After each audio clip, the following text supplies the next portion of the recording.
At the same time that chronic health conditions have dramatically increased among Americans, well, the use of vegetable seed oils has also increased.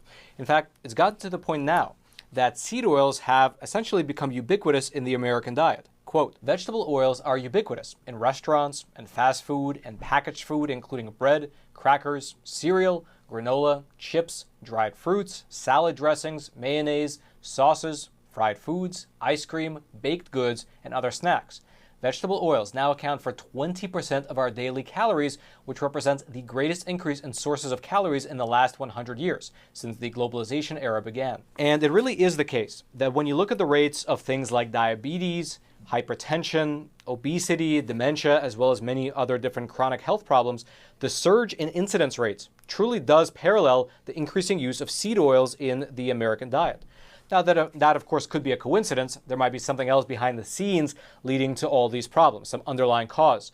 However, there is a solid growing body of scientific research showing that seed oils, they do increase the risk of and are associated with many of the health conditions plaguing Americans.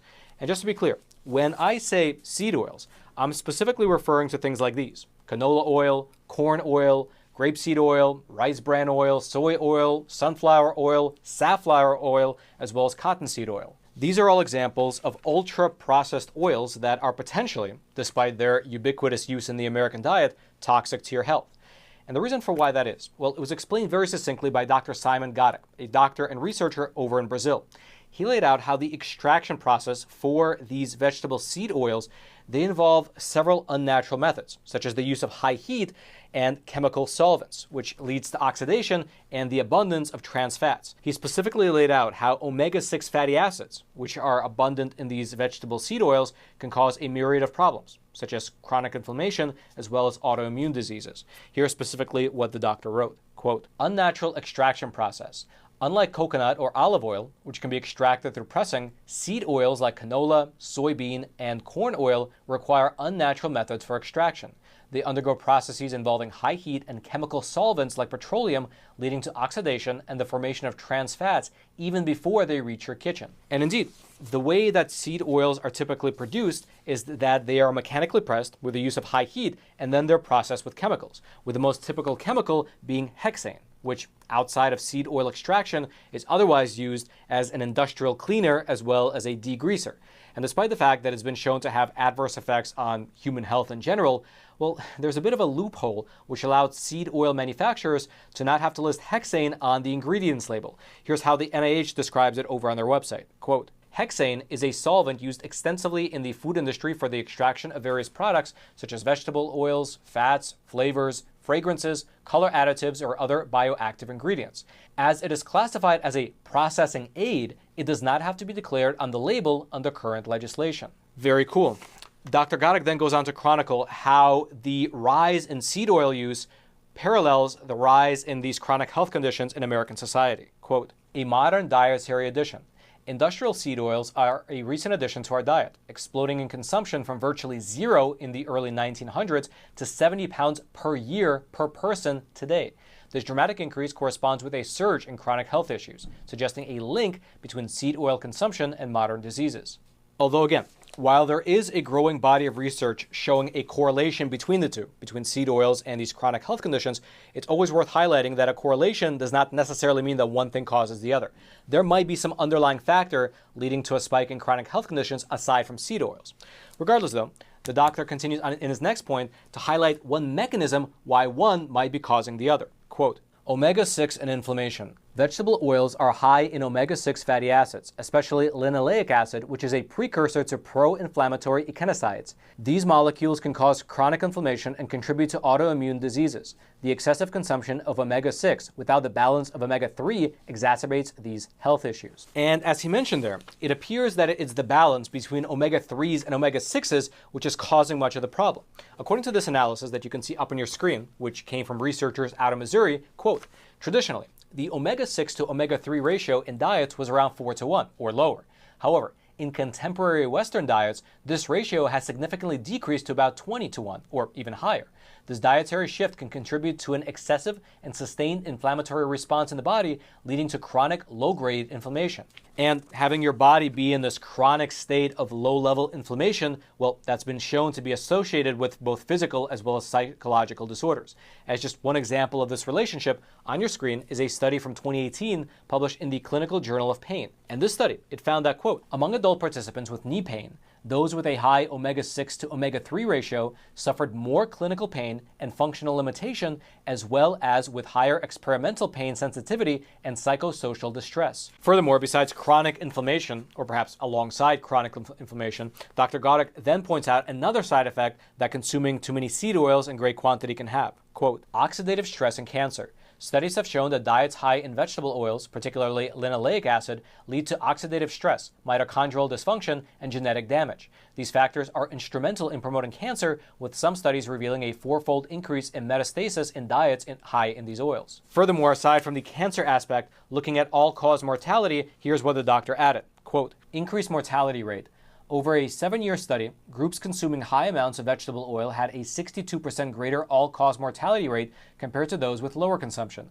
This risk increase is more significant than that associated with heavy smoking or obesity. And indeed, the mortality study that he referenced in that statement right there is this one here, published in the pages of the British Medical Journal back in the year 2013.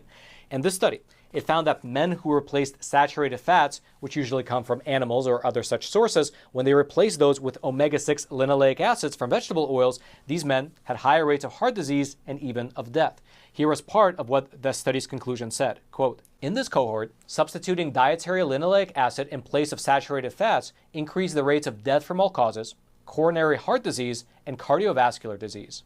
An updated meta-analysis of linoleic acid intervention trials showed no evidence of cardiovascular benefit. These findings could have important implications for worldwide dietary advice to substitute omega-6 linoleic acid or polyunsaturated fats in general for saturated fats. And there are many, many other such studies as well, such as this one here, which came out of Minnesota. It was also published in the British Medical Journal, which exposed the overestimation that government agencies rely on for their recommendations when they tell people to switch away from saturated fats. And there is a plethora of other studies showing the same thing as well. I'll link several of them down into the description box below.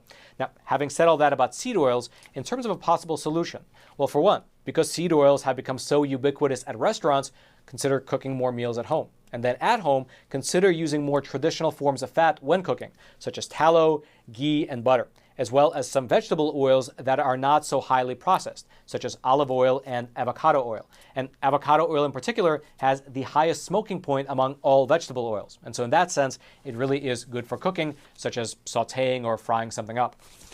Although I will mention that I am by no means a doctor, and this is by no means medical advice. You should, of course, do your own research. However, I'm just presenting you some information that has, for one reason or another, not really been highly publicized over the last several years, even though the information is out there. However, I'd love to know your thoughts. Do you use seed oils at home? And if you don't, what do you use instead? Please leave your thoughts in the comments. I'll be reading through them today and into the week.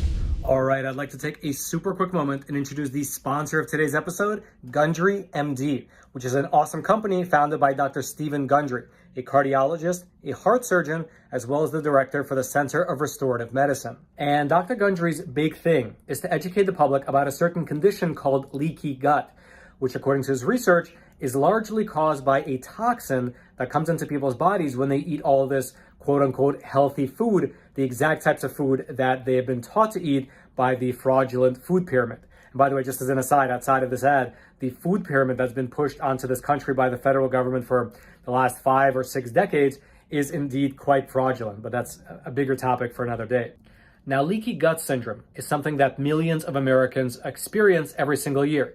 And some warning signs of it include things like weight gain, fatigue, problems with your digestive tract, stiff and achy joints, and even certain types of skin problems. And while a lot of those just sound like the normal signs of aging, according to Dr. Gundry, it's easy to conflate the signs of a leaky gut with just the normal signs of aging because leaky gut takes a long time, sometimes several years to actually develop. And so people often conflate the two. However, according to Dr. Gundry's research, you can actually fix the problem at its root if you know which exact toxins in which exact foods are causing it. And so if you'd like to learn more about this leaky gut condition, as well as Dr. Gundry's research into what's really causing it, you can simply head on over to gutcleanseprotocol.com/Roman. That's gutcleanseprotocol.com/Roman, and watch the video that Dr. Gundry put together. It's a free video that Dr. Gundry put together where he goes point by point through all of his research. The link to it will also be down in the description box below. Dr. Gundry, thank you so much for sponsoring this episode. And now let's head on back to the studio. And then until next time, I'm your host, Roman from the Epoch Times. Stay informed. Most importantly, stay free.